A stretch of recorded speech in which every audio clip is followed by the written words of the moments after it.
Mesdames et messieurs, bonjour, bienvenue dans cette toute nouvelle vidéo. Et d'ailleurs, je me demande si c'est pas la première vidéo de ma chaîne qui va parler à absolument toutes les générations. Cette année, Pokémon fête ses 30 ans et je me suis dit que j'allais vous parler de cette franchise parce que c'est la franchise qui m'a le plus marqué. J'ai découvert Pokémon quand j'étais en primaire et aujourd'hui, c'est du haut de mes 30 ans que je continue de jouer au jeu en prenant toujours autant de plaisir. Ou pas d'ailleurs.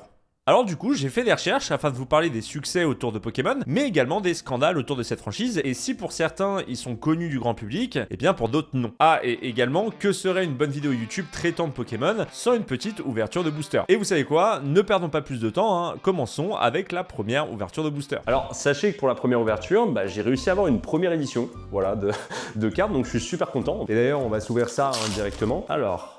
Oh putain, on commence avec Lutuns, qui a d'ailleurs une évolution Joyka par la suite. Très belle carte. Ok, Squeezie, parfait. Master Batman, qui par la suite bien entendu va évoluer en Master, on le sait tous. Monsieur Dream, putain j'ai réussi à avoir Squeezie et Monsieur Dream dans le même booster. On peut dire que pour le coup je suis chanceux. Et il faut savoir que dans ces boosters là il n'y a que 5 cartes. Donc du coup on arrive déjà à la dernière. J'ai hâte de savoir laquelle c'est. Hop.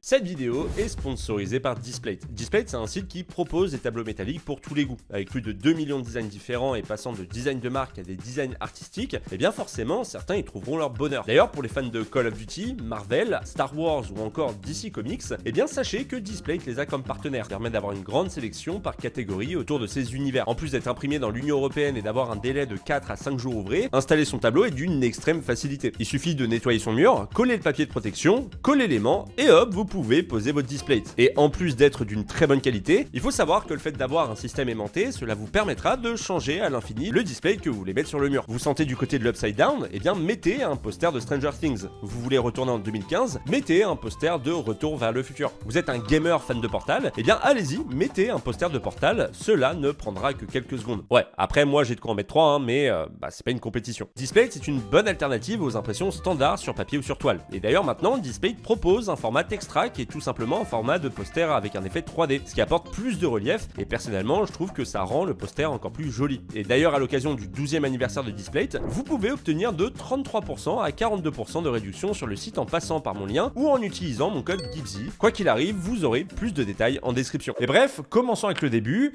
C'est quoi Pokémon? Non parce que on connaît les cartes, les dessins animés, les jeux vidéo Pokémon Go ou encore le récent TCG Pocket, mais la franchise Pokémon c'est tellement énorme et elle existe depuis tellement longtemps, et bien qu'il est difficile de se rendre compte à quel point. Du coup, laissez-moi vous donner quelques points importants de l'histoire de Pokémon. Pokémon, ou Pocket Monster au Japon, a été créé il y a 30 ans en 1995 par le développeur japonais Satoshi Tajiri. Pour la petite anecdote, il s'était inspiré de l'élevage de criquets qu'il faisait quand il était enfant. Et le premier élément de la franchise qui a été créé, c'était ni les cartes ni les dessins animés, mais les jeux Pocket Monster vert et rouge sur Game Boy en 1996. Et le but était très simple, attraper les 151 Pokémon. Oui, et également faire des combats clandestins dans des forêts, des grottes, ou encore des arènes. Et dites-vous qu'il a fallu 6 ans de conception pour que ce jeu voie le jour. Et il va littéralement cartonner puisque le jeu va s'écouler à plus de 10 millions d'exemplaires. Ils vont du coup par la suite avoir l'idée de sortir un dessin animé, mais également un jeu de cartes. Encore une fois, carton monumental, à un tel point que Pokémon va arriver en Europe en octobre 99. Alors pour ceux qui ont la ref, juste 2 mois avant la tempête.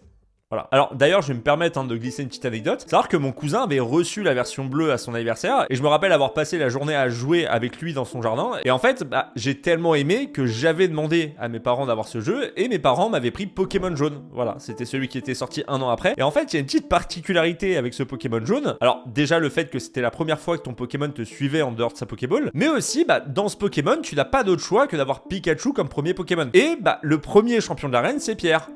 La faiblesse des Pokémon électriques. Voilà. Et en gros, j'en ai énormément chié à le battre. Tout ça pour comprendre quelques temps après qu'il suffisait de capturer d'autres Pokémon dans les hautes herbes pour le battre.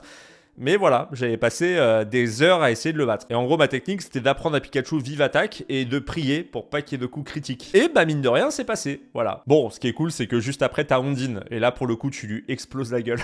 Mais personnellement, j'avais tellement aimé Pokémon que, comme tout le monde, par la suite, je demandais les gros decks de 60 cartes. Mais surtout, comme tous les enfants, j'avais le Tamagotchi Pikachu. Je sais pas si vous l'avez connu, mais en gros, tu t'amusais à le mettre sur ton pantalon en mode un peu cool. Et le but, c'était de marcher pour pouvoir nourrir ton Pikachu. Et s'il était assez heureux, il se transformait en Raichu. En vrai, je trouve que le jeu était incroyable. Et je sais pas si vous aussi ça vous l'a fait, mais personnellement, J'ai jamais autant marché de ma vie qu'avec ce Tamagotchi. Alors, suite à cet énorme succès, on parle carrément de Pokémania, Warner Bros Pictures va décider de sortir un long métrage animé au cinéma qui s'appelle Mewtwo Contre-Attaque. Film qui va réaliser 170 millions de recettes dans le monde et plus de 2 millions d'entrées en France.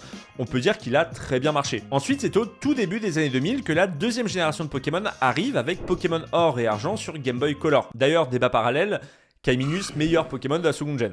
Voilà. Et un nouveau film qui s'appelle Pokémon, le pouvoir est en toi, sort en salle. D'ailleurs, j'ai encore une anecdote à ce sujet, faut savoir que c'est un film que j'étais voir au cinéma avec ma famille, et bah personnellement, j'en garde un très bon souvenir. Alors déjà parce que le film, je l'avais trouvé incroyable, hein. En même temps, Pokémon au cinéma, tu peux pas être plus heureux, mais aussi et surtout parce que quand tu y allais, il t'offrait une carte mi-holographique que j'ai gardée pendant très longtemps, et qui était d'ailleurs, on peut le dire, magnifique. Bon, que j'ai malheureusement par la suite égaré, parce que mine de rien, j'étais enfant, mais c'est une carte qui aujourd'hui vaut quand même assez cher, hein. Vous pouvez l'avoir pour 100 voire même 150 € juste pour la carte. Mais cependant, l'engouement autour des films n'y est plus trop. Pokémon est toujours ultra populaire, mais ce film va rapporter moins que le premier. Et en France, il passe quand même de 2 millions d'entrées pour le premier film à 750 000 pour le second, soit 3 fois moins d'entrées. Bon, après, c'est pas ça qui va arrêter la folie Pokémon, hein, puisqu'en 2003, la nouvelle génération de Pokémon sort. Et là, on parle pas de n'importe quelle génération, puisqu'on parle de la génération que personnellement j'ai préférée, Pokémon Ruby et Saphir. Alors moi, personnellement, j'avais Pokémon Ruby sur Game Boy Advance, et j'ai juste pas les mots pour vous expliquer à quel point ce jeu m'a rendu heureux. Que ce soit les couleurs, les Pokémon légendaires, l'histoire, en fait, tout était incroyable et sans surprise, eh bien ça va être un carton mondial. En 2004, les versions rouge, bleu et vert feuille sortent sur Game Boy Advance et c'est d'ailleurs à partir de ce moment qu'ils vont se dire « Eh mais en fait, remasteriser nos jeux, ça plaît aux gens ?» Enfin bref, je vais pas tous vous les faire, hein, mais Pokémon, c'est plus de 30 jeux sur console Nintendo. Dites-vous qu'ils ont commencé sur la Game Boy qui était en fin de vie, ça a d'ailleurs relancé les ventes de la console, pour ensuite sortir les jeux sur Game Boy Color, Game Boy Advance, DS, 3DS, puis sur la Switch. Et d'ailleurs, ils ont prévu de sortir un nouveau jeu sur la Switch 2. Et normalement, là, il y en a certains qui ont tiqué. Et vous inquiétez pas, j'avais juste envie un petit peu de vous taquiner, parce que bien évidemment, il y a eu le Super Pokémon Stadium sur Nintendo 64, qui est d'ailleurs sorti que quelques mois après le premier Pokémon sur Game Boy. D'ailleurs, ils avaient sorti une Nintendo 64 version Pikachu, hein, que moi personnellement je trouve juste magnifique. Et bien évidemment, l'excellentissime Pokémon Colosseum sur GameCube. Et justement, je vais en profiter pour vous demander, hein, mais quel jeu Pokémon vous a marqué? Parce que on fait pas tous partie de la même génération, et je suis quand même curieux de voir quel jeu vous a fait aimer l'univers Pokémon. Alors par contre, si vous me dites Écarlate et Violet, je vous crois pas. Voilà, je vous préviens. Mais sinon, pour résumer, Pokémon en chiffres, c'est assez vertigineux. Plus de 480 millions de jeux Pokémon ont été vendus à travers le monde. En 2001, Pokémon était en tête du classement des licences les plus rentables de tous les temps avec 105 milliards de dollars de chiffre d'affaires. En 2024, The Pokémon Company est à la 7ème place dans le classement des marques les plus lucratives au monde avec 10,8 milliards de dollars de chiffre d'affaires. Concernant les cartes, il s'est vendu pas moins de 65 milliards de boosters depuis 1996. Bon, en même temps, ils sont disponibles dans 15 langues différentes et dans plus de 93 pays et régions à travers le monde. La série animée compte 27 saisons avec chacune entre 34 et 82 épisodes pour un total de 1325 épisodes. Alors d'ailleurs, j'aimerais juste ouvrir une parenthèse. Je me suis amusé à regarder quelles étaient les séries qui avaient le plus de saisons et d'épisodes dans le monde, et juste accrochez-vous bien parce que la série ayant le plus d'épisodes, c'est Guiding Light avec plus de 15 000 épisodes. Dites-vous juste que la série a commencé en 1952 et s'est terminée en 2009 après 56 saisons. Alors en France, sans aucune surprise, c'est Plus belle la vie, hein, avec plus de 4500 épisodes. Et pour terminer, la série animée avec le plus d'épisodes, c'est Sazae-san avec plus de 2700 épisodes. Voilà, si vous ne le saviez pas, et ben maintenant vous le savez. Alors faut savoir également que le jeu Pokémon Go a lui aussi des chiffres ahurissants, puisque depuis son lancement en 2016, ce jeu a généré 7,9 milliards de dollars de revenus. On a recensé en 2023 un nombre total de téléchargements avoisinant les 640 millions. Et d'ailleurs, juste dernier chiffre pour terminer, d'après vous, qu'est-ce qui rapporte le plus à la marque? Est-ce que c'est les jeux, les animés, les cartes ou encore les produits dérivés? Eh bien ce qui rapporte le plus à la marque, sans aucune surprise, c'est les produits dérivés, puisque avec Pokémon, c'est pas moins de 91,6 milliards de dollars de chiffre d'affaires, uniquement grâce aux produits dérivés. Donc voilà, en gros, ça vous donne juste une petite idée de ce qu'est la franchise Pokémon à travers le monde. C'est une franchise qui a su toucher toutes les générations, et même encore aujourd'hui, Pokémon est dans la bouche de tous les enfants et des parents. Mais c'est maintenant qu'on arrive au plus intéressant, puisqu'au-delà des succès autour de Pokémon, eh bien on a trouvé quelques scandales que personnellement je trouve très intéressants, mais avant de vous les présenter, laissez-moi vous faire une petite ouverture de booster. Alors, faut savoir que pour cette deuxième ouverture, c'est pas une première génération comme j'ai fait juste avant. Là, on a des cartes un tout petit peu plus récentes. Hop, nickel. Alors d'ailleurs, pour ceux qui jouent au jeu, tenez le flash code. Ensuite, alors, on a Amixem, parfait. Thibaut InShape, ok. Carte assez forte pour le coup, de ce que j'ai pu comprendre. un item qui veut tout simplement dire qu'on est à 2000 abonnés des 500 000, donc n'hésitez pas à vous abonner, voilà, merci énormément à toutes celles et ceux qui le feront. S'il l'enlive, pendant ce tour, le youtubeur adverse reçoit 2 fois le nombre de dégâts qu'il a causé au youtubeur actif. Voilà, c'est une cape assez forte également. Et pour terminer, nous avons Carlito. Incroyable, très belle carte d'ailleurs, au passage, avec le gaz suffocant bien sûr, qui est une attaque très forte, disons-le. Enfin voilà, mesdames et messieurs, j'espère que cette petite ouverture de booster vous aura fait plaisir. Et bref, maintenant que ce deuxième booster a été ouvert, passons au scandale. Et pour cette vidéo, j'ai décidé tout simplement de les ranger par catégorie, et vous allez voir, il y a quand même pas mal de choses à dire. Et commençons avec la première catégorie. Nous sommes le 16 décembre 1997 et ce soir-là, au Japon, la télévision diffuse l'épisode 38 de la première saison de la série Pokémon. Alors dites-vous que même si Pokémon est tout nouveau à ce moment de son histoire, c'est quand même déjà énormément regardé et suivi par des enfants japonais. Et on parle déjà de phénomène, puisque la série est diffusée sur plus de 37 chaînes de télévision et le programme est regardé par plusieurs millions de foyers. Et vous allez voir, cette information, elle est importante pour la suite. Et bref, l'épisode commence. Le Pokémon Porygon combat Pikachu et lors d'une contre-attaque de Pikachu, eh bien c'est le drame. 700 personnes, dont une grande majorité d'enfants, vont être victimes de crises d'épilepsie. Et parmi ces 700 personnes, 685 enfants vont donc être victimes de convulsions, de nausées violentes ou encore de cécité temporaire. Oh, les chochottes. Plus de 200 personnes de tous âges, entre 3 et 58 ans, vont être gardées en observation à l'hôpital pendant plus d'une journée à cause de leurs symptômes épileptiques. Et sachez que le phénomène détient à ce jour le Guinness World Record du nombre de crises épileptiques causées par une émission de télé. Voilà, c'est... Ouais, bravo à eux. Mais alors, qu'a-t-il bien pu se passer pour qu'on passe d'un simple à... Eh bien, 2 techniques d'animation bien spécifiques ont été utilisées dans une scène de l'épisode 38. Et je me dois d'ailleurs de vous faire quand même un disclaimer avant de vous montrer l'extrait. Toutes les personnes qui sont épileptiques, je vous propose de passer cette partie et d'aller au timecode que je vous montre, parce que c'est quand même assez hard. Donc en gros, la technique Paka Paka et la technique d'animation flash vont être utilisées. Alors, faut savoir que l'une sans l'autre, ça va encore, mais les deux ensemble, c'est littéralement un cocktail parfait pour provoquer des centaines de crises d'épilepsie. Juste, regardez-moi cette violence. Et en vrai, même moi qui suis pas épileptique, je le sens quand même passer quoi. Alors, faut savoir que cet incident a été pris très au sérieux et le show a dû stopper sa diffusion durant 4 mois, le temps de reformater la série, et cet épisode n'a plus jamais été diffusé, ni au Japon, ni ailleurs. Et vous savez c'est quoi le pire dans tout ça? C'est qu'on n'a jamais revu le Pokémon Porygon, alors que tout ceci était en réalité juste de la faute de Pikachu. Mais attendez, parce qu'il y a quand même une suite à cette histoire, et je vous l'avoue, j'étais pas prêt. Alors, juste, j'aimerais faire un petit quiz. D'après vous, que fait-on quand des centaines d'enfants sont victimes d'une crise d'épilepsie en regardant un programme télé? Et oui, on en fait une arme. Voilà, y a pas de blague. Suite au choc provoqué par cet épisode 38 de la saison 1, l'US Army s'est intéressé à un nouveau moyen de neutraliser les soldats ennemis, créer un rayon qui déclencherait des convulsions épileptiques. Wired a exhumé un document déclassifié provenant de l'agence de renseignement scientifique qui explique que le but serait de développer un armement envoyant des pulsations électromagnétiques. En surexcitant le nerf optique, il serait possible de produire une interruption momentanée du contrôle musculaire des cibles, donc en soi de les immobiliser. Et le défi pour l'armée est que 100% des individus soient sensibles à ces pulsations. Voilà. C'est personnellement, je trouve ça super intelligent. Voilà, je sais pas vous. Et bref, sans transition, est-ce que vous savez quel est le point commun entre Antoine Griezmann, Michel Leb ou encore le Pokémon Liputu? Eh bien, ils ont tous les 3 fait une blackface. Voilà. Alors en gros, Liputu, comme on le connaît, c'est une robe longue, la peau violette, les cheveux longs et blonds, de grosses lèvres roses et de gros yeux blancs et ronds. Mais maintenant, prenez le même personnage, mais remplacez le violet par du noir, et vous avez la carte japonaise originale avec un Liputu façon blackface. Alors sachez que des cartes comme celle-ci, avec des changements opérés pour arriver chez nous ou encore aux États-Unis, il y en a eu quelques-unes. Et laissez-moi vous donner des exemples. Là par exemple, je vous présente la carte l'astuce ninja de Koga. Bon, en soi, rien de spécial visuellement, on peut voir un Nosferalto devant, avec un fond un peu particulier, on a l'impression que genre qu'il y a un métamorphe allongé dans un pouf. Mais le seul élément à retenir, c'est cette espèce de symbole. Du coup, j'ai fait des recherches et il semblerait que ce soit un nœud mystique rouge. C'est utilisé dans la religion bouddhiste, sauf que dans la version originale de la carte, on avait un autre symbole, ce symbole. Voilà.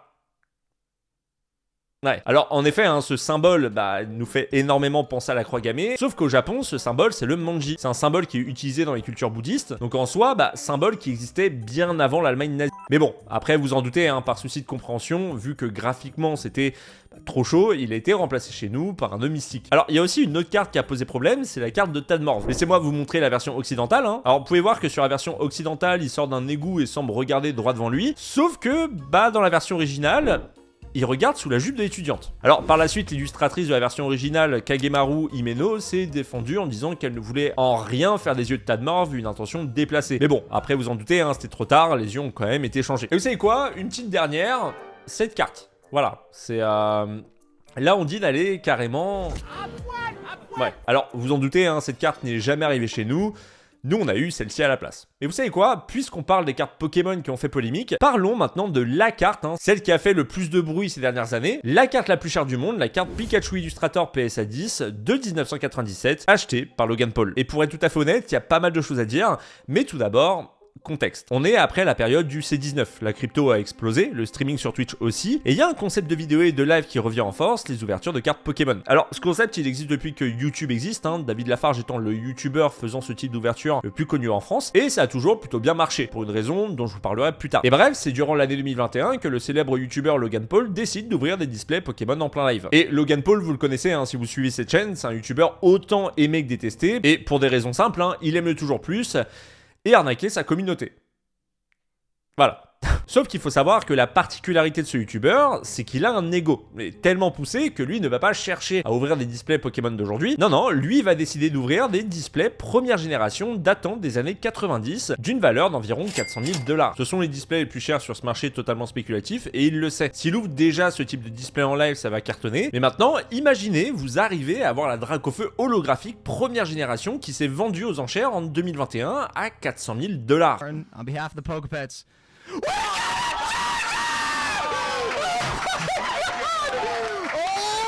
my gosh! Right off the bat! Wow! Are you kidding me? Wow! Are you kidding me? Awesome. Oh my god, it's beautiful too! Non, non, vous ne rêvez pas. Hein. Et dites-vous qu'il a réussi à en choper deux. Repeat. You pull another holographic on the second box break. A Charizard! No! Oh my gosh! La chance, que voulez-vous? Et d'ailleurs maintenant j'aimerais ouvrir une parenthèse parce que j'ai une petite théorie concernant les ouvertures de boosters en live. Alors je sais pas si vous le savez, mais dans les premières générations de cartes Pokémon, entre un booster qui ne contient pas de carte rare et un booster qui contient une carte rare, eh bien le poids pouvait varier de 0,1 à 0,5 g. Et donc la technique de certains vendeurs était de vendre les boosters légers au prix du marché et de mettre de côté les boosters lourds pour peut-être par la suite les ouvrir et d'avoir la possibilité de choper des cartes holographiques qui valent cher. Et dites-vous que ça s'est tellement su que pour lutter contre cette pratique, The Pokémon Company a introduit dans les boosters modernes une carte à code pour le jeu en ligne dont le poids varie légèrement afin d'équilibrer. Et justement, c'est là que j'ai une théorie. Sachant que tu peux contrôler le marché aussi facilement, du coup quand tu fais un live comme Logan Paul, eh bien tu peux tout simplement aller chercher des displays lourds afin d'augmenter tes chances d'avoir des cartes rares pour que le contenu soit plus divertissant pour ceux qui regardent, parce que ceux qui regardent espèrent juste que tu chopes de la carte rare. Vous savez, c'est le fameux j'y étais. Et d'ailleurs, j'ai une autre théorie qui est encore un peu plus farfelue. Quand un youtubeur ouvre ce type de booster et qui collabore avec une boutique spécialisée pour une ouverture de booster vintage, eh bien il est dans l'intérêt des deux parties que le youtubeur obtiennent des cartes rares. Parce que si le youtubeur ouvre un booster et il trouve une carte holographique ultra rare, eh bien sa vidéo devient beaucoup plus divertissante, génère plus de vues, plus d'engagement et donc plus de visibilité pour le créateur. Et de l'autre côté, eh bien les spectateurs associent cette rareté au magasin en question et sont plus susceptibles d'y acheter des boosters, pensant que ce vendeur propose des produits plus chanceux. Pas pour rien hein, que dans les bureaux de tabac par exemple qui mettent le nom des gagnants du loto en gros, c'est parce que ça doit motiver les gens à eux aussi tenter leur chance. Et c'est pourquoi quand je vois des youtubeurs faire des ouvertures de dingue avec énormément d'holographiques de la première génération, personnellement je suis toujours là en mode ouais, c'est c'est un peu bizarre, non? Mais voilà, je voulais juste vous balancer ma théorie, je sais pas c'est quoi votre avis là-dessus, n'hésitez pas à me le dire dans l'espace commentaire, hein. Mon but c'est absolument pas de dénoncer ce type de contenu, parce que comme je vous le dis, ça reste qu'une théorie, mais je suis quand même curieux d'avoir votre avis là-dessus. Voilà. Je ferme la parenthèse. Alors la hype des ouvertures de cartes Pokémon était déjà présente avant, mais les lives de Logan Paul ont créé une encore plus grosse hype autour de l'ouverture de cartes Pokémon, à un tel point que tout le monde s'y est mis, que ce soit les Américains ou encore les Français. Le but va être d'ouvrir des displays de plus en plus chers pour faire de plus en plus de vues, en espérant avoir les cartes les plus chères pour maximiser ses chances de faire des vues. Et vous le savez sûrement, mais dans ce marché spéculatif, plus il y a une forte demande et plus ça coûte cher. Et c'est d'ailleurs durant cette période que les scalpers vont faire leur apparition. En fait, faut savoir qu'à partir de 2019, lorsque la crypto va littéralement exploser, le marché spéculatif va aussi exploser. Et là, je vous parle de tout ce qui peut prendre de la valeur. À l'époque, c'était les PS5 quand elles venaient de sortir, il y avait une pénurie et ces consoles qui coûtent 550 € se revendaient pour certaines à plus de 1000 €. Mais il n'y a pas eu que les PS5, il y a eu aussi les cartes graphiques, les sneakers ou encore les cartes Pokémon. En fait, quand certains ont vu qu'il y avait moyen de se faire un paquet de pognon en achetant des displays Pokémon et en attendant des années avant de les revendre, eh bien ils se sont tout simplement dit: Et si j'allais dans tous les magasins de France et que j'achetais tout ce qui contient des cartes Pokémon? Ce qui fait que non seulement les enfants ne pouvaient plus avoir de cartes Pokémon qui venaient des magasins, c'est quand même un petit peu bête parce que bah souvent c'est fait aussi pour les enfants, ce genre de cartes, hein, disons-le. Mais en plus les magasins ont dû limiter les achats de boosters en magasin pour éviter les pénuries et que chacun en profite. Et tout ça pourquoi? Eh bien pour que ces boosters finissent dans des placards.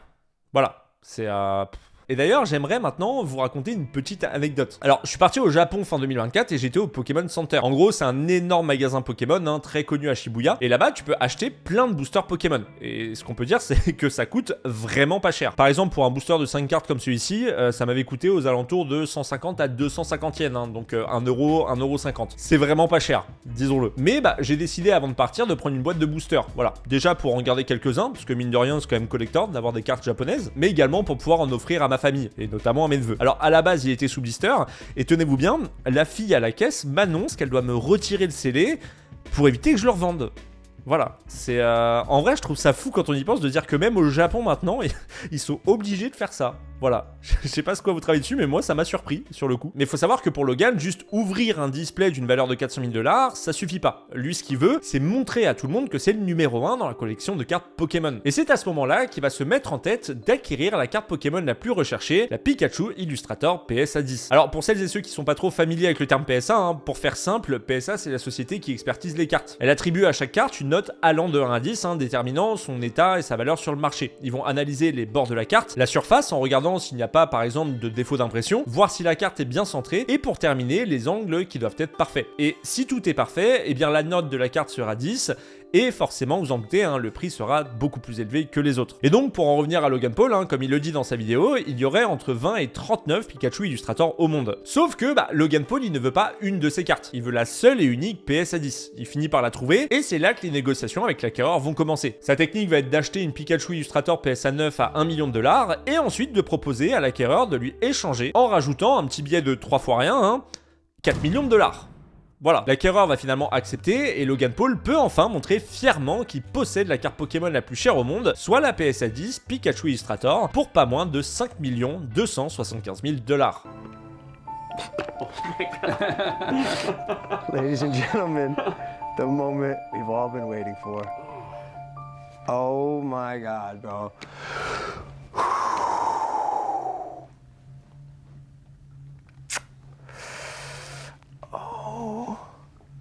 My God. Alors dites-vous que le prix est tellement élevé que le Guinness World Record a certifié cette transaction comme étant la vente la plus chère de l'histoire des cartes à collectionner Pokémon. Mais bon, par contre vous en doutez, hein, il y a possiblement une douille.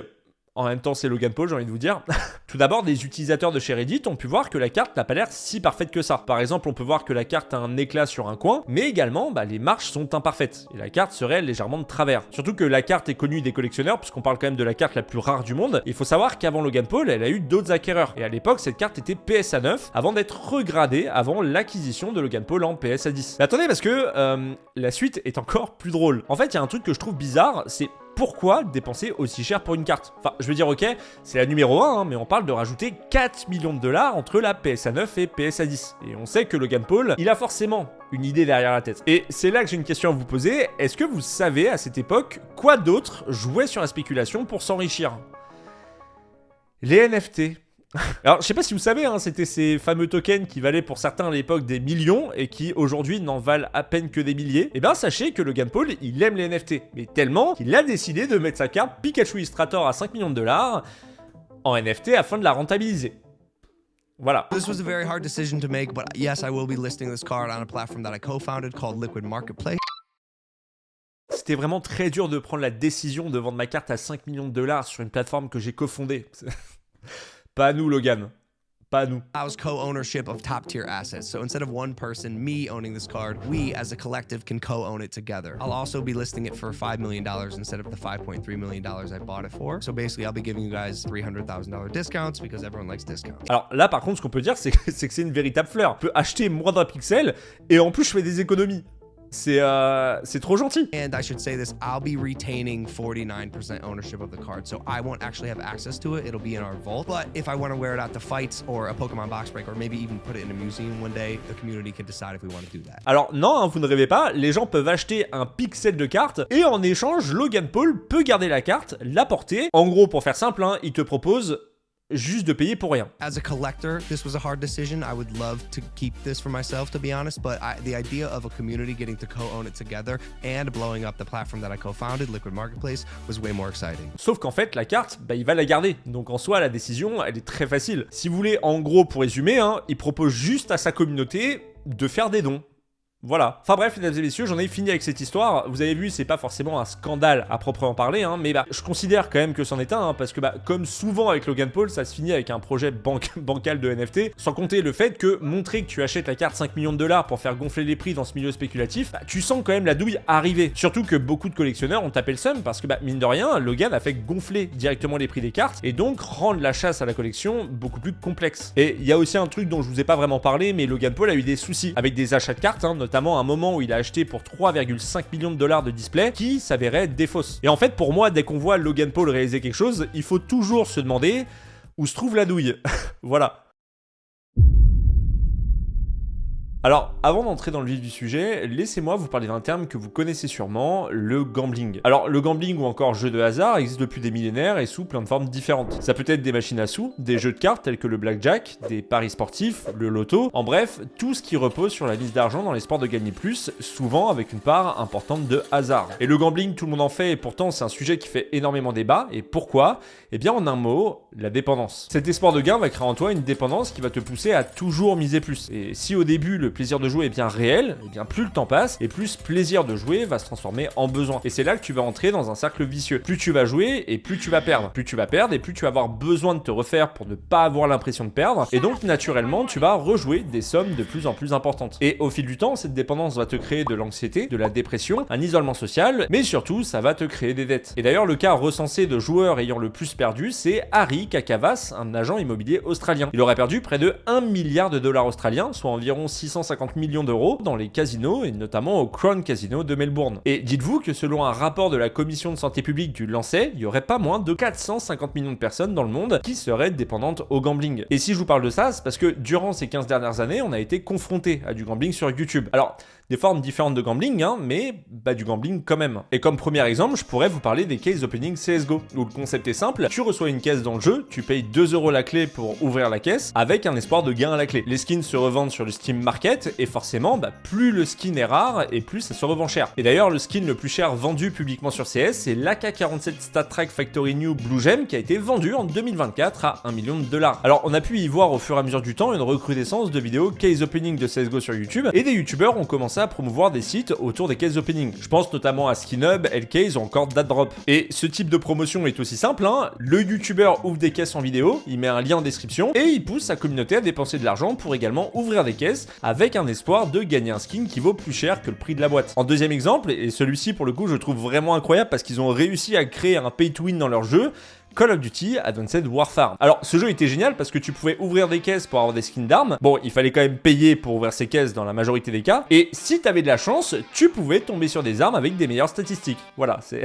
Vous rêvez pas, hein, ils ont créé un pay to win dans un FPS. Je me rappelle de Gotaga d'ailleurs qui avait dépensé énormément d'argent pour essayer d'avoir l'arme la plus forte du jeu et personnellement, eh ben, je me suis pas mal ruiné sur ce jeu. Voilà. Faut savoir que moi personnellement, je suis le parfait pigeon pour les case opening et d'ailleurs, durant une période, je dépensais beaucoup d'argent juste pour des pixels. Mais le pire dans cette dépendance, pour moi, c'est quand FIFA 14 est sorti. Voilà. Et justement, maintenant, il est temps qu'on parle de FIFA. Alors, FIFA, c'est un jeu qui te propose d'ouvrir des packs pour avoir des joueurs avec l'espoir d'avoir les meilleurs joueurs du jeu. Bon, déjà, on est sur un pay-to-win assez flagrant, hein, parce que bah, si tu veux pas dépenser d'argent, tu vas devoir dépenser énormément de ton temps pour pouvoir débloquer un pack. Et ce qui est incroyable là-dedans, c'est le fait que, bah, tout d'abord, l'espoir d'avoir des bons joueurs est très minime, mais surtout, bah, FIFA, t'as un nouveau jeu tous les ans. Ça veut dire que tous les ans, tu dis adieu à ton équipe qui t'a coûté des centaines, voire même des milliers d'euros, et rebelote, tu redépenses. Et les gens...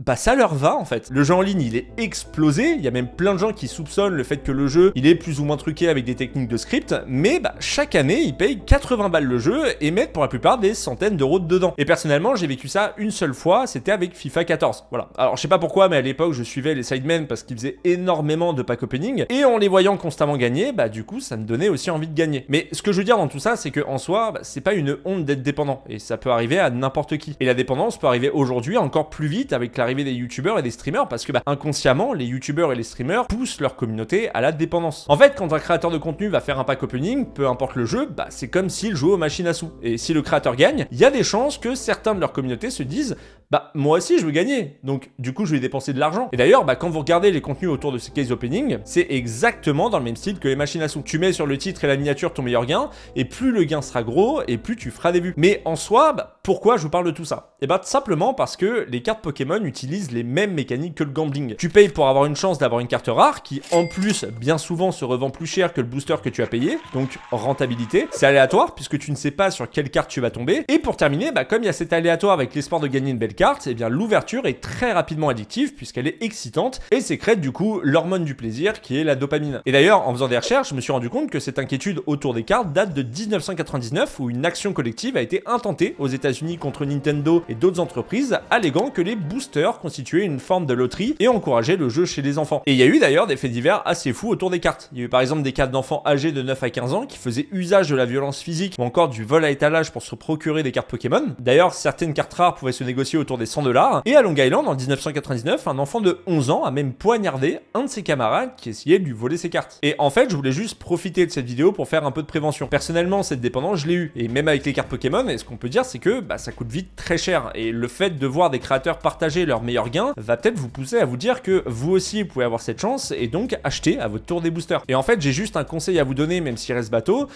Jouez ce que vous pouvez perdre. N'essayez pas de jouer pour vous enrichir, parce que absolument tout est calculé pour que les constructeurs soient gagnants. Il y a d'ailleurs une phrase qui est très connue, à la fin c'est toujours le casino qui gagne. Oh. Ah, j'ai un nouveau booster. Attendez. Bon, je vais me permettre quand même de l'ouvrir en vidéo. Ça vous dérange pas, hein, regardons ça. Hop. Alors, bon, Inoxtag, j'ai déjà littéralement 8 fois. Oh, Lena Situation Arc-en-Ciel. Alors, je l'avais pas du tout. Elle est vraiment jolie. Bon, Michou, ça, après, on s'en fiche. Bon, Chalika aussi. Oh, alors là, par contre, les gars, Mister V Immersive. Apparemment, elle est incroyable, la carte, puisqu'il y a tous ces mêmes dans la carte. Bon, regardons ça. Ok. Ouais, c'est quand même vachement bien réalisé, hein. Il y a tous ces mêmes. Ça fait beaucoup là, non? Ça fait beaucoup là, non? Incroyable. Très jolie. Vraiment, franchement, elle est très jolie. Mais d'ailleurs, attendez, je suis en train de me rendre compte d'un truc. Parce que je vous ai parlé des cartes Pokémon et de la dépendance, mais bah, j'ai complètement oublié de vous parler du plus gros braquage que The Pokémon Company a réalisé. Et vous savez quoi ? Et ben laissez-moi maintenant vous parler de Pokémon TCG Pocket. Pokémon TCG Pocket, c'est une adaptation mobile du jeu de cartes Pokémon. Et oui, parce que à la base, hein, les cartes ne sont pas là que pour faire joli ou rapporter de l'argent, il y a un réel jeu de stratégie derrière. Et c'est pas le même jeu hein, que celui qu'on a inventé à la cour de récré. Ok. Je t'envoie un Terra Cruel à 130 PV, mec. Ok. Bah moi, je te balance un Zessian X à 230 PV. Ok. T'as gagné. Bien joué. Non, c'est vrai, je suis tout seul. Il faut savoir que les Pokémon TCG existent en jeu vidéo depuis les années 2000 avec Pokémon TCG sur Game Boy Color. Et perso, alors moi j'y ai pas joué du tout. Par contre, j'ai poncé le TCG Yu-Gi-Oh! Voilà, je sais pas si vous aussi. Ce jeu, il était incroyable. Et au fil des années, Pokémon TCG a évolué avec Pokémon TCG Online sorti en 2011. Et d'ailleurs, si vous demandez pourquoi il y a cette carte dans les boosters, hein, c'est pas seulement pour équilibrer le poids du deck, mais c'est surtout pour débloquer des récompenses sur le jeu TCG Online devenu Pokémon TCG Live en 2023. Alors, c'est le même jeu, hein, avec une nouvelle interface et une nouvelle mécanique de jeu. Et c'est le 30 avril 2024 que The Pokémon Company sort Pokémon TCG Pocket. En gros, c'est une version simplifiée du jeu de cartes Pokémon avec des combats plus rapides. En fait, ils ont créé un jeu complètement adapté aux joueurs casual. Comme moi. Mais il faut savoir que ce jeu a une petite particularité, c'est que tu peux débloquer un booster de 5 cartes à ouvrir toutes les 12 heures. Le but est d'ouvrir le booster, choper des cartes et te créer un deck pour combattre. Enfin, sur le papier c'est ça, hein, mais on sait que dans la majorité des cas, le seul but c'est de choper les cartes les plus rares du jeu et bah tout comme avec les cartes physiques, eh bien vous avez un pourcentage de chance de les avoir. Donc en gros, hein, ce qu'il faut comprendre, c'est que maintenant tu ouvres des boosters qui n'existent pas dans la vraie vie en espérant avoir des cartes rares qui ne vont absolument rien te rapporter. des génies. Alors après, ça reste un jeu free-to-play, hein, c'est-à-dire que tu as 2 boosters gratuits par jour, mais on le sait que le but des free-to-play, c'est de pousser la frustration pour vous pousser à dépenser de l'argent réel. Et là, de devoir attendre 12 heures pour 5 cartes, eh bien je peux vous assurer qu'il y a des chances pour que vous finissiez par dépenser de l'argent. Mais en soi, pourquoi je dis braquage? Eh bien parce que ce jeu reprend les mêmes mécaniques du gambling qu'on a vu précédemment, sauf que là, ces cartes ne valent rien. Mais dorénavant, eh ben beaucoup vont préférer dépenser de l'argent dans un jeu mobile qui n'oblige aucunement à sortir de chez soi pour pouvoir acheter des boosters qui ne sont que des pixels plutôt que d'aller dans une boutique et acheter des cartes officielles. Alors après, attention, il y a quand même la possibilité de gagner des sabliers qui accélèrent le temps en remplissant des missions, et je pense notamment aux missions quotidiennes qui te permettent de gagner 4 heures par jour, mais je peux vous assurer que la tentation sera très forte. Et la preuve en chiffres, puisque ce jeu a réalisé pas moins de 100 millions de dollars en 17 jours, 200 millions en un mois, et en mars, le jeu avait atteint les 500 millions de dollars. Je le rappelle, c'est un free-to-play. En février, le jeu comptait les 100 millions de téléchargements et en janvier, ils ont offert une carte Pokédex, c'est celle-ci, pour célébrer l'atteinte des 40 milliards de cartes acquises par les joueurs du monde entier. Voilà. Rien que ça. Mais bref, mesdames et messieurs, on y vient. Laissez-moi maintenant vous parler de certains qui, on peut le dire, ont une petite dépendance au jeu. Voilà, vous allez voir... 3 fois rien. Alors le premier cas il a dépensé pas mal, mais il est loin, voire même très loin d'être le pire. Un mois après la sortie du jeu, Wins4Life, un utilisateur de Reddit, a ouvert pas moins de 1741 paquets et collecté 8582 cartes afin de collecter la totalité des 226 cartes de base disponibles, plus les 60 cartes rares. Il a donc dépensé 1500 $ pour 286 cartes. Et je le précise au cas où, mais c'était au lancement du jeu, c'est-à-dire qu'il n'y avait que 3 boosters de disponibles. Et je le rappelle, ces cartes n'existent pas. Et juste dites-vous qu'aujourd'hui, c'est pas moins de 10 boosters qui sont disponibles. Et d'ailleurs, j'imagine pas combien il aurait dépensé. Alors d'ailleurs, par la suite, il va annoncer le fait qu'il ne va pas chercher à dépenser plus pour les nouvelles extensions. Et en vrai, je peux le comprendre parce que 1500 $ pour des pixels qui valent rien... Bon, c'est pas très rentable quoi. Mais sachez que c'est pas le plus gros joueur. Maintenant, laissez-moi vous parler du youtubeur japonais Hajime. Alors lui, il a dépassé les 16 millions d'abonnés sur sa chaîne principale, donc je pense que financièrement, il est bien. Mais sachez que c'est lui qui détient le record du nombre de cartes sur Pokémon TCG Pocket. Et d'ailleurs, j'ai juste une petite question à vous poser. Combien vous avez de cartes dans le jeu? Alors, mon frère, lui, il en a un peu plus de 2000. Julien, le monteur de cette vidéo, 3500. Et personnellement, j'en ai actuellement un peu plus de 6300. Alors déjà, je me considère comme un gros joueur, parce que mine de rien, ça fait beaucoup d'argent mis dans le jeu. Soyons honnêtes. C'est d'ailleurs ce qui m'a permis d'avoir absolument toutes les cartes des extensions hors cartes rares. Bon, par contre, j'ai juste une seule gold, j'ai pas énormément de chance. Mais si je vous dis ça, c'est tout simplement parce que Hajime avait dépassé les 50 000 cartes mi-janvier. Mais attendez, parce que c'est pas tout. Il a tweeté: j'ai payé le montant maximum chaque jour depuis la date de sortie et j'ai atteint les 50 000 cartes. Et oui, parce que je vous l'ai pas dit, mais The Pokémon Company pense aux joueurs et savent que c'est un jeu qui est très addictif. Et donc, ils ont décidé de mettre une limite d'argent que tu peux dépenser par jour, soit 105 $ par jour. Comme s'ils savaient qu'on pourrait leur tomber dessus en disant qu'ils incitent à se ruiner. Voilà, les Japonais sont dans le futur. Mais au moment du tweet, soit 12 semaines après la sortie du jeu et à raison des 105 $ par jour maximum, il avait dépensé entre 8500 et 9000 $. Et d'ailleurs, j'ai voulu voir si récemment il y avait eu un update de son nombre de cartes. Et en effet, parce qu'il y a 2 semaines quand je tourne cette vidéo, il était à plus de 70 000 cartes et 56 cartes gold. Alors ça paraît beaucoup, 56 cartes gold, mais en fait, ça fait juste une carte gold pour 1250 cartes. Voilà, Après, bon, en soi, il a plus de chance que moi. Mais pour être totalement honnête avec vous, je trouve que Pokémon TCG Pocket, c'est quand même un très bon jeu. Les parties sont rapides, il y a maintenant un mode classé, des nouvelles extensions tous les mois qui permettent de bouleverser la méta, et même si on a ce côté gambling qui vient un peu ternir l'image, sans dépenser d'argent, vous pouvez quand même vous amuser au jeu. Et je sais que là, le conseil que je vais vous donner, ça fait un peu le daron qui est en train de fumer et qui vous conseille de pas fumer, mais ne dépensez pas d'argent dans des cartes virtuelles, achetez plutôt un booster en magasin. Enfin, en espérant bien entendu que les scalpers n'aient pas tout pris, pour les mettre dans leur placard, voilà. Mais maintenant que je vous ai parlé de cette grosse partie autour de la dépendance, j'ai une petite question à vous poser. D'après vous, quel est le jeu vidéo le plus dangereux ayant provoqué le plus de dégâts, de blessés ou encore de morts IRL, toute époque confondue? Battlefield, Pokémon Go ou Cookie Clicker?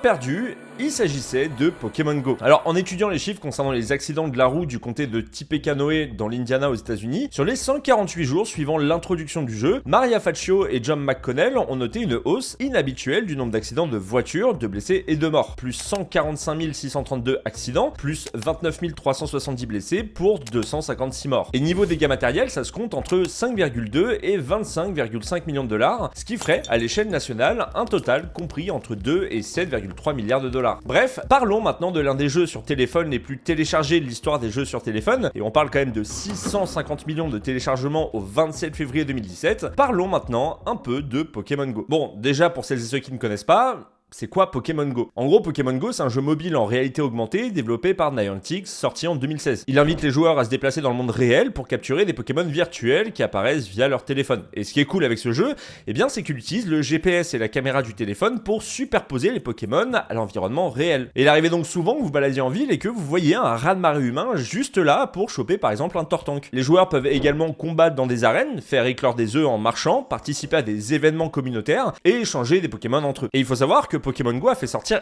énormément de personnes de chez eux, et tellement qu'en 2016, il y a eu une forte augmentation de la demande en batterie externe, ce qui a conduit à des pénuries dans certaines régions. Par exemple, en Belgique, les batteries des GSM étaient en rupture de stock début août 2016, et chez nous, les ventes de batteries externes et de coques avec batterie intégrée ont augmenté de plus de 55% chez des détaillants comme Darty. Cette hausse soudaine de la demande a conduit à des ruptures de stock dans de nombreux magasins. Le fabricant américain de batteries externes RAV Power écoulait 500 unités de son modèle RAV Power 22 000 mAh par jour environ sur Amazon avant le lancement du jeu, et en quelques jours, il est passé de 500 à 800 quotidiennement. Et je pense que toutes celles et ceux qui regardent cette vidéo vous en souvenez, Pokémon Go c'était partout et à toute heure, et dites-vous qu'il y a même eu des personnes qui en sont mortes. Genre par exemple, vous baladiez les yeux rivés sur votre jeu, et puis d'un coup...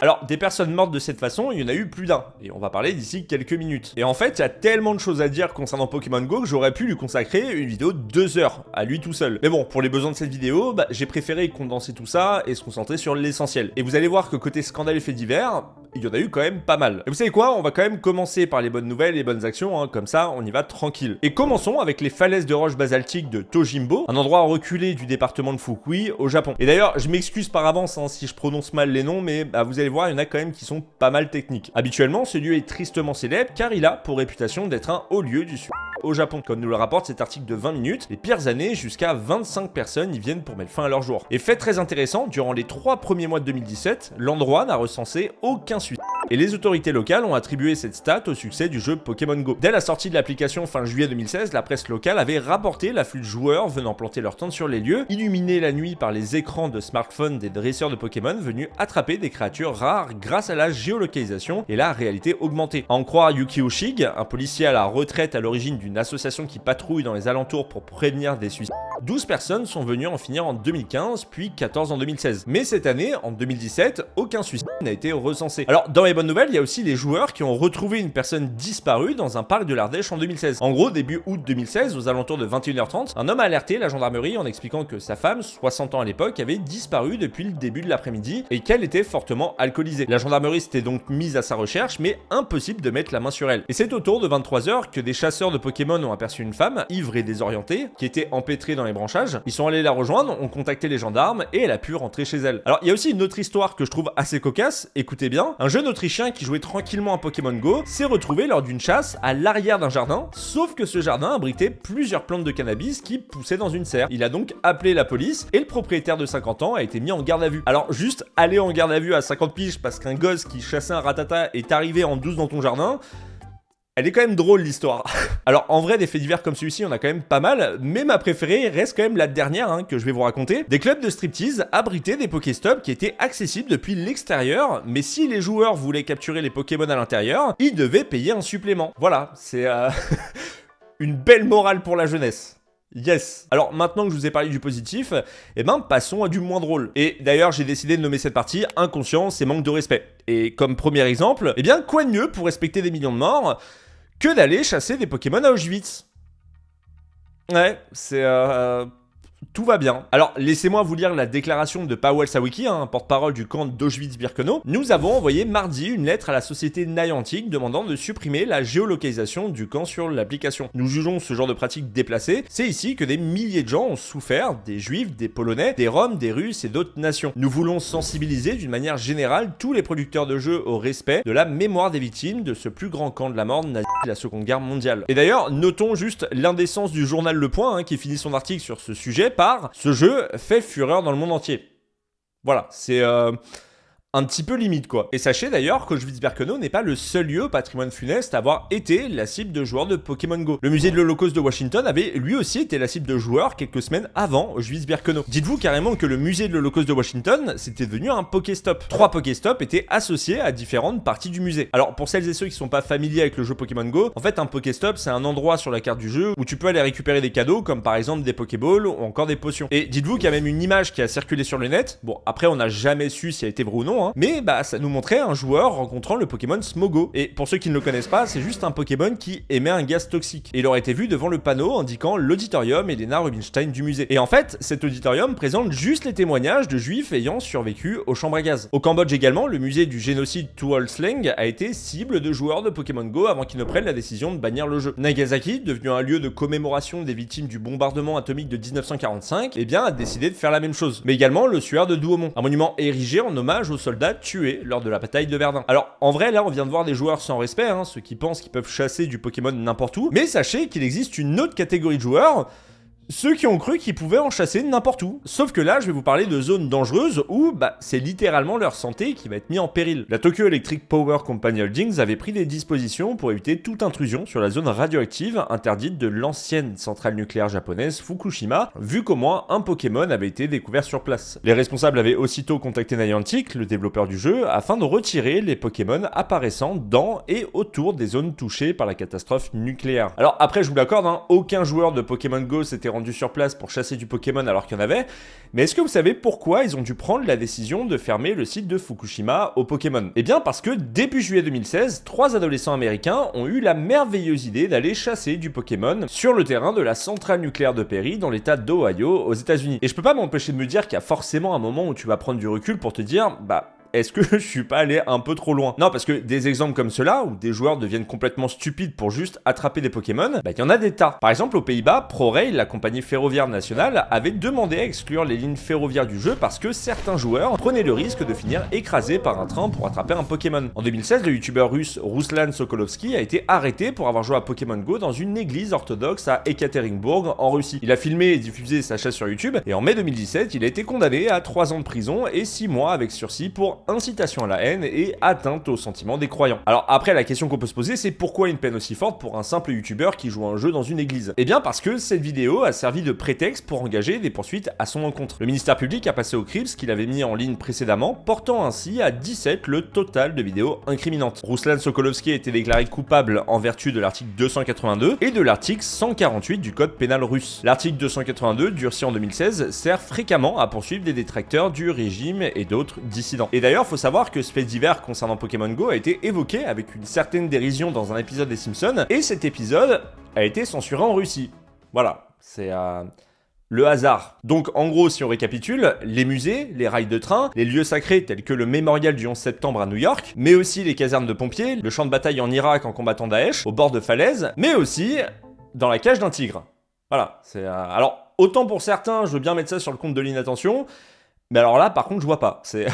En juillet 2016, 2 habitants de Toledo, dans l'Ohio, Robin Bartholomew, 25 ans, et Adrian Crawford, 26 ans, ont été arrêtés pour s'être introduits illégalement dans le zoo de Toledo pendant la nuit afin de jouer à Pokémon Go. Vers 2h30 du matin, ils ont escaladé une clôture près de l'enclos des tigres pour chercher des Pokémon. Les agents de sécurité les ont repérés grâce aux caméras de surveillance et les ont appréhendés à proximité de l'enclos des tigres. Ils ont ensuite été inculpés pour intrusion illégale et présentés devant le tribunal municipal de Toledo. Et Robin Bartholomew aurait déclaré sur ses réseaux sociaux, peu avant de se faire prendre, qu'elle n'était pas contre le fait de s'introduire illégalement pour attraper des Pokémon, puisqu'il faut tous les attraper. Heureusement qu'il y avait les caméras de surveillance pour les appréhender avant un possible drame, parce que, des drames, il y en a eu avec Pokémon Go. Mais avant de vous parler de ces drames, eh bien, laissez-moi vous donner un dernier fait divers. Est-ce que vous saviez qu'environ 2% du territoire bosniaque contient encore des mines non explosées, soit environ 120 000 mines? Alors, sûrement pas, hein, et des joueurs de Pokémon Go non plus. Après avoir entendu des rapports selon lesquels des utilisateurs de Pokémon Go s'aventuraient dans des zones à risque, une association caritative de déminage bosniaque, Posabina Bes Mina, avait publié ce message sur Facebook. Aujourd'hui, nous avons reçu des informations selon lesquelles il existe des cas où des utilisateurs de l'application Pokémon Go en Bosnie-Herzégovine pénètrent dans des zones suspectées à risque de mines afin de trouver des Pokémon. Il est demandé à tous les citoyens de ne pas le faire, de respecter les panneaux de danger liés aux mines et de ne pas pénétrer dans les zones qu'ils ne connaissent pas. Alors finalement, aucun mort officiel a déclaré concernant ces mines, mais qui sait ce qui aurait pu se passer si, dans certains cas, il n'y avait pas eu de caméra de surveillance ou de messages d'avertissement publiés. Et bah justement, maintenant, parlons des plus gros drames autour de Pokémon Go. Le premier cas concerne Gerson Lopez de Leon, un jeune guatémaltèque qui avait 18 ans au moment des faits en juillet 2016. Gerson était parti à la chasse aux Pokémon dans les rues de sa ville, Chiquimula, à côté des frontières du Honduras et du Salvador, avec son cousin Daniel, qui lui avait 17 ans. Il chasse tranquillement, et là, il repère un Pokémon dans une maison. Ils ont donc décidé d'y entrer, et se sont fait tirer dessus à la carbine à plomb. Les deux ados ont été blessés, mais seul Daniel s'en est sorti, car Gerson est décédé peu de temps après. Alors en vrai, à ce moment de l'histoire, on est en droit de se demander pourquoi avoir tenté de tuer deux gosses sans défense. Alors ok, ils sont entrés par effraction, ça semble quand même assez exagéré. Eh bien en réalité, c'était un peu plus complexe que ça, puisque tout ceci était un guet-apens. Selon les premiers éléments de l'enquête, les agresseurs auraient réussi à pirater l'application Pokémon Go pour attirer les deux jeunes garçons dans la maison. Alors là, vous avez affaire au premier cas officiel de mort lié à Pokémon Go, même si bon, en vrai, le jeu a été un moyen d'attaquer ces deux jeunes. Et il faut savoir que la première personne décédée à cause du jeu, c'était pas une personne qui jouait au jeu.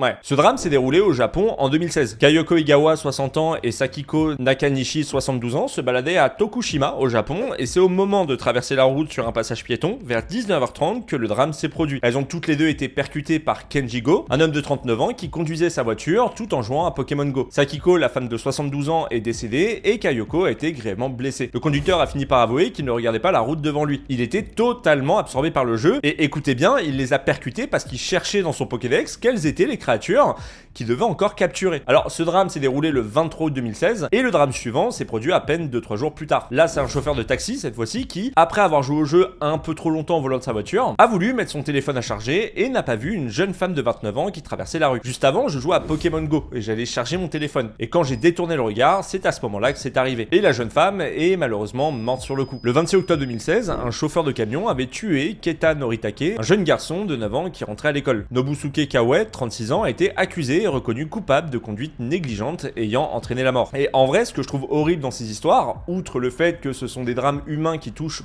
toutes les tranches d'âge sans prévenir, c'est le fait que les victimes n'avaient rien à voir avec le jeu. En fait, elles étaient juste au mauvais endroit au mauvais moment. Et rappelez-vous juste de ce que je vous disais en introduction de cette partie, en 148 jours, plus 145 000 accidents, plus 29 000 blessés pour 256 morts, avec des dégâts matériels estimés entre 2 et 7,3 milliards de dollars, rien qu'aux États-Unis. Alors, dans les morts liés à Pokémon Go, il y a aussi des joueurs. Le premier cas dont je souhaitais vous parler, c'est passé à Singapour, et ça concerne un homme de 67 ans qui est un très grand joueur. Alors, grand dans le sens où il jouait beaucoup, et accordait beaucoup d'importance au jeu. Et j'en veux pour preuve le fait que le 26 février 2017, après un repas en famille pour fêter un anniversaire, il a décidé de partir à la chasse aux Pokémon à Marina Bay Sands, à Singapour. Et c'est pendant cette chasse, alors qu'il venait de capturer son 200e Pokémon, un low class, et atteint le niveau 28, qu'il a été victime d'une attaque cardiaque qui lui a été fatale. Voilà, sûrement trop d'excitation, voilà.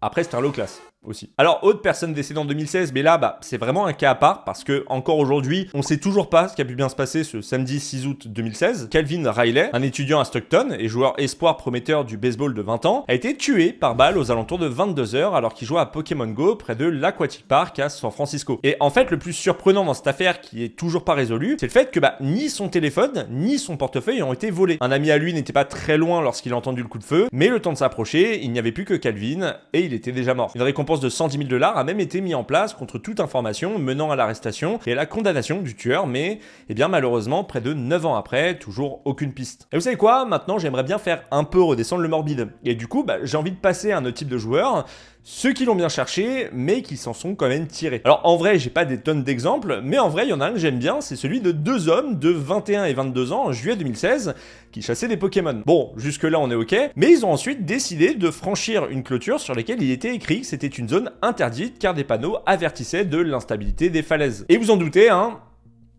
ce qui devait arriver arriva. L'un des deux gars a fait une chute de 15 mètres, soit environ 4-5 étages d'un immeuble, et son pote, lui, a chuté de 30 mètres. Bon, après, je vous rassure, malgré leur chute, ils n'ont eu que des blessures légères. Et je pense en fait qu'ils n'ont pas chuté d'un coup, mais je pense qu'ils ont plutôt fait une chute façon fatale.